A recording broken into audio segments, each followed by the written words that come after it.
Okay, I didn't really intend for this to become a Pixii channel, but Pixii SAS, the feisty little French company that makes the Pixii digital rangefinder camera, just keeps doing cool things, and I want to talk about them.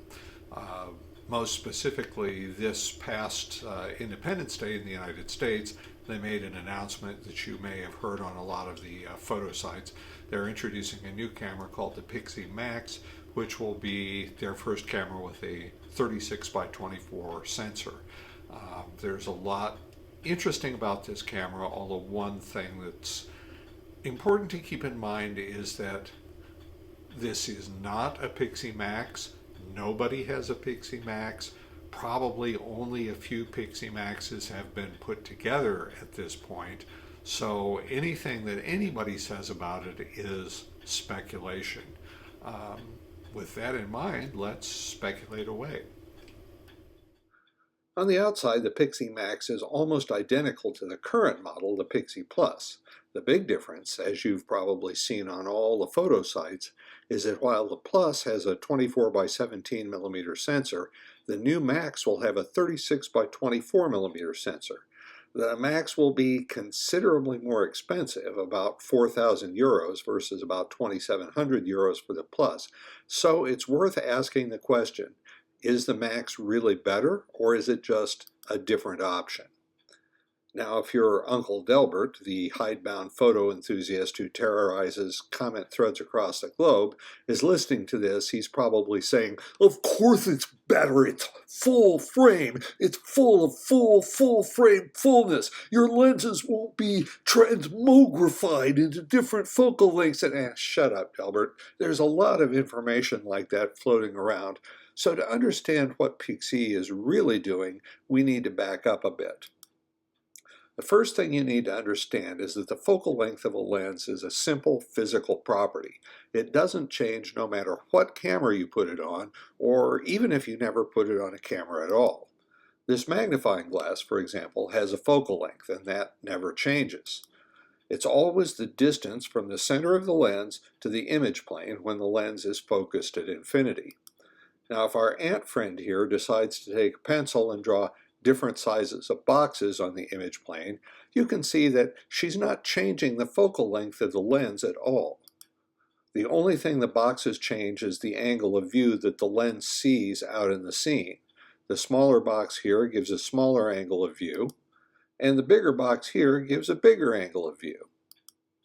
Now you understand that focal length really doesn't matter. It's the angle of view that's important, because that's what determines what will be in your pictures.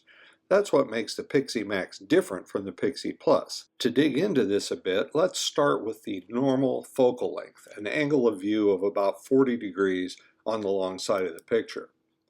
Now, Uncle Delbert may be asking, wait, who decided that 40 degrees got to be normal?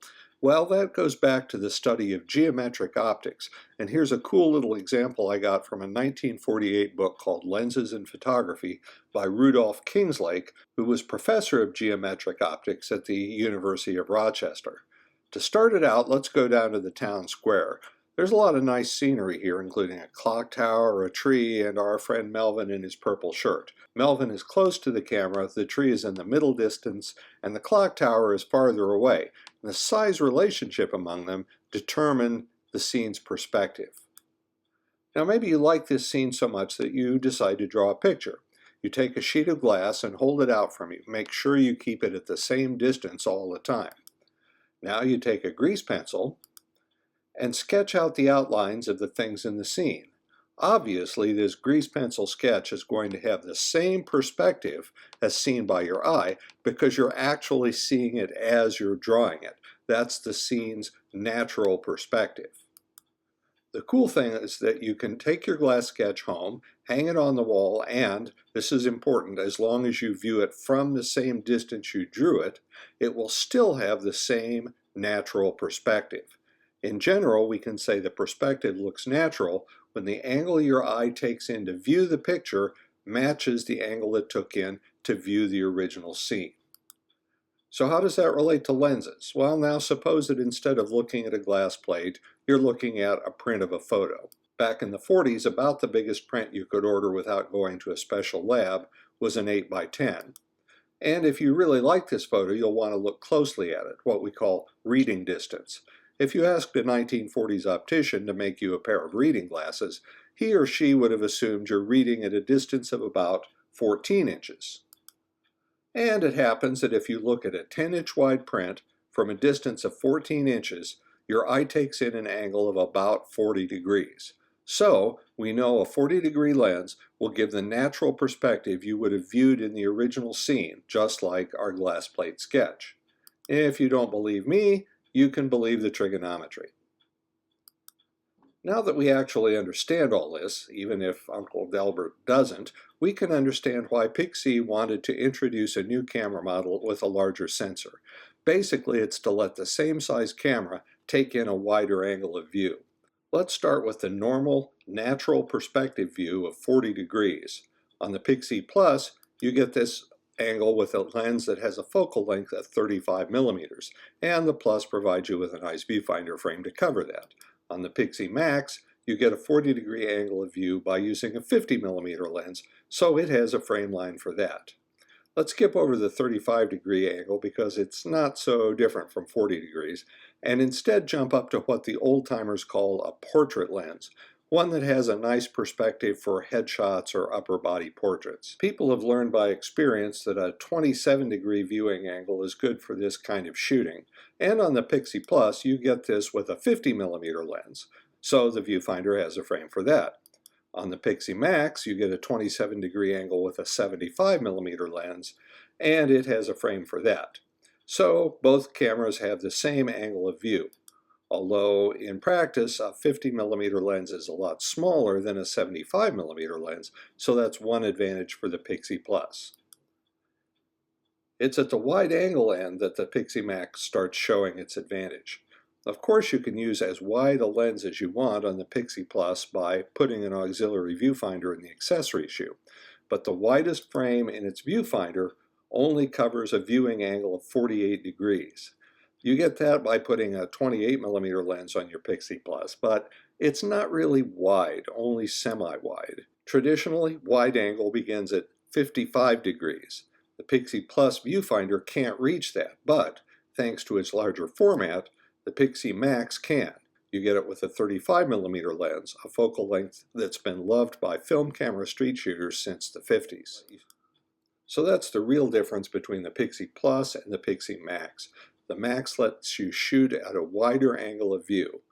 How about other differences? Well, the official specifications of the Pixii Max just came out on Friday, and I've been poring over them. Here are some interesting things I've found.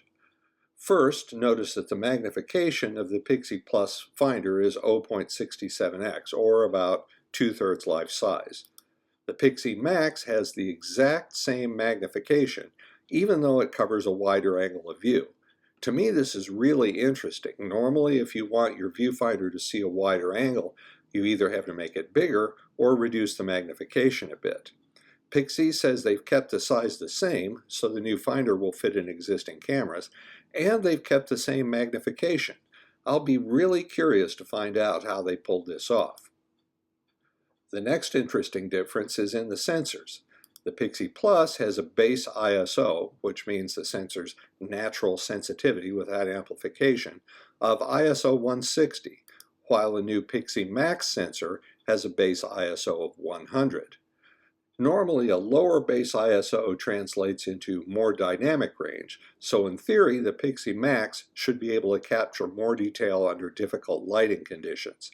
Will the difference be seen in practice? Well, I'll be interested to see that too. A third difference is weight. The Pixii Max is 20 grams heavier than the Pixii Plus. Now, 20 grams is the weight of 4 nickels, so you're not going to notice any difference when carrying the camera. I just wonder what got heavier. Now, final interesting difference is in memory. One thing that's been controversial about the Pixii is that it doesn't use removable memory cards. All the memory is built in. The lowest priced Pixii Plus model comes with 16 gigabytes of built-in memory, which a lot of people have complained is too small, even though it amounts to the same capacity as 10 rolls of film. On the Pixii Max, The smallest model has been bumped up to 32 gigabytes, which is equivalent to more than 20 rolls of film worth of pictures. Of course, the Pixii Max is more expensive too, but at least you're getting more memory for more money. So if you've been paying attention, you'll see that if you're interested in joining what I like to think of as the Pixii cult, and keep in mind that I'm a member, it's not a slam dunk in favor of the new Pixii Max. The Pixii Plus still has a lot of advantages. Its viewfinder has 4 frame lines instead of 3. It costs a lot less. The price difference is big enough to cover the cost of a lens or two. And you can travel lighter with a Plus because its portrait lens is smaller. But if you crave a wider angle of view, the Pixii Max is the way to go.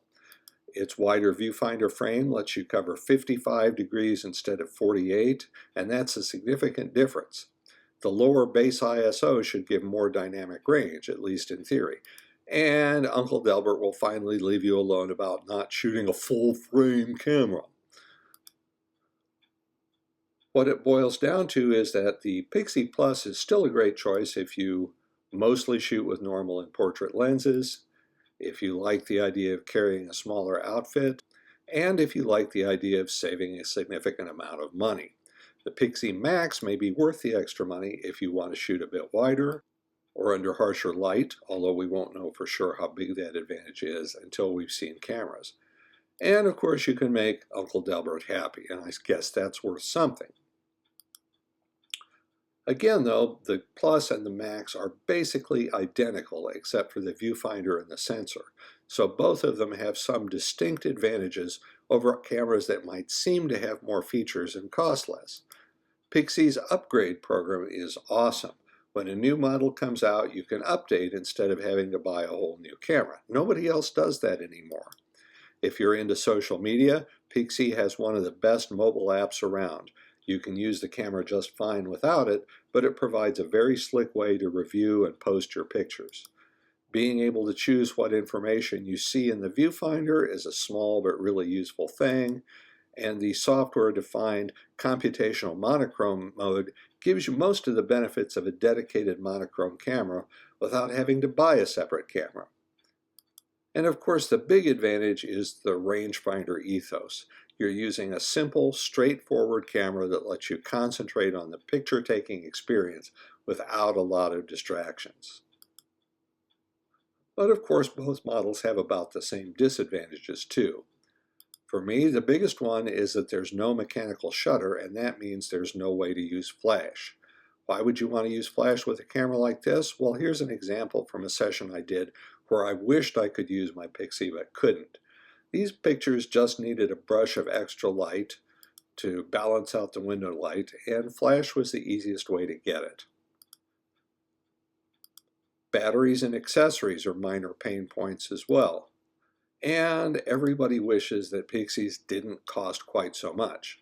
Although, remember, this is a high-end specialized camera, and compared to other high-end specialized cameras, it's not so far out of line. The other day, a commenter was saying that for about the same money you could get a Nikon Z8, to which I replied that yeah, and for about the same money you could also get 8 tons of chicken manure. But I don't want 8 tons of chicken manure, and I don't want a Z8 either, although it's a very cool camera for those who like that kind of thing. And that brings up the other thing that some people, like Uncle Delbert, harp on. For the price of a new Pixii Max, you could almost buy a Leica M10. But wait, maybe Uncle Delbert does have a point for once. Like the Pixii Max, the M10, which was discontinued in mid-2020, is a 24 megapixel digital rangefinder camera with a 36 by 24 sensor. Its typical used price is kind of in the ballpark of the Pixii Max new price, and it might be a better choice for some people. For example, it does have a mechanical shutter, so you can use flash with it. The big disadvantage is that it is used. You can't just go shopping for a camera. You also have to shop for a trustworthy dealer and a reliable guarantee. And you'll still pay more for a really nice one than you would for a brand new Pixii Max. So that's all the conclusions that I've been able to draw so far about the Pixii Max. Remember, this is not a Pixii Max. Nobody has a Pixii Max. Nobody really knows about the Pixii Max, but it should be interesting to learn more over the next few weeks. Good luck, and I'll be along for the ride.